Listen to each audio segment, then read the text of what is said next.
little soapy water. This is a 3/8 inch rubber hose. This is a 1/2 inch crimp that you use for PEX pipe. I slide it on about that far. I've got these push-on connectors here for a water line. Put a little in there. Put a little soapy water on that. Very little soap, but just a little bit. All right, I'm shoving these together. I'm getting it in there, and you can see that it's pretty tight.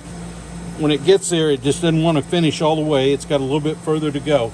So now we're going to show you. I'm going to show you the final piece of it here. We're moving. I put an end on it, one that normally snaps in. I'm just snapping that in there because it's going to be, this piece is ruined and I don't want to mess it. I'm going to take it and I'm going to hold it and I'm going to push it down with a couple of hits.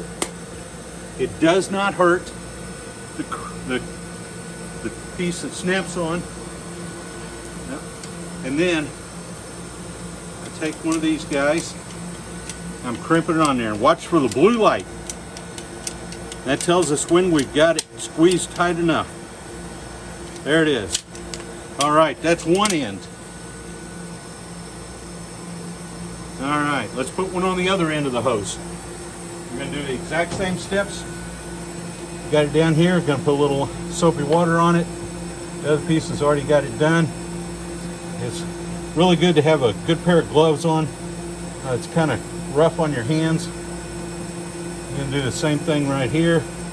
Hopefully you got a good view of it. Ooh, let me grab a hold of that. We're going to do this just like this.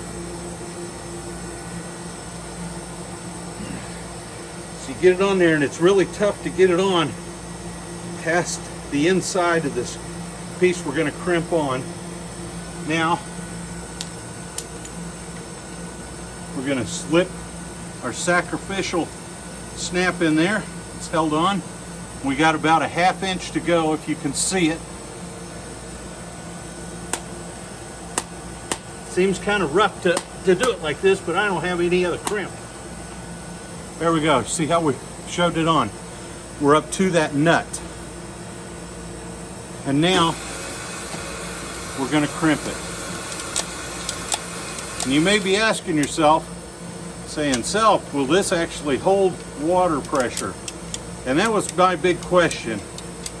Because these little PEX connectors are not always, you're not sure if they're made for rubber hose or not. And so this is 3/8 inch hose, even though the crimps are for 1/2 inch. All right, so we got it on there. Right there's our piece. Now, we're going to do a pressure test. I've already got some running here. I'm going to go ahead and snap it on here. So I got a return and a push. I'm going to put them both on here. Now I'm going to turn this on. All right, there it is. And you can't tell it, but the line is shaking. We got water. And if you look down through here, you can see all the crimps that I've done.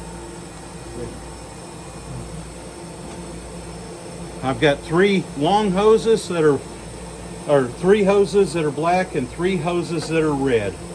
And we're right now pressure testing them. We're going to be putting them in the mold here in a few minutes. But I just wanted to test these and make sure that we have no leaks anywhere. The blue on my gloves is kind of coming off. Kind of stuck on the hose a little bit. But overall, we're really good. And then our manifold, we have 12 in and 12 out on each side, both the hot and the cold coming in. And so you can see right there where we've got them all. All right, so next is we're going to connect them up to the molds. And but right now we're pressure testing them, and they're all working perfect. Each one has water pulsing through it. You can feel it. If you could be here, you could feel that hose just slightly shaking as the water's running through it. And there's no drips anywhere that I've found so far. So that's a quick, easy way to make water hose lines for your molding system.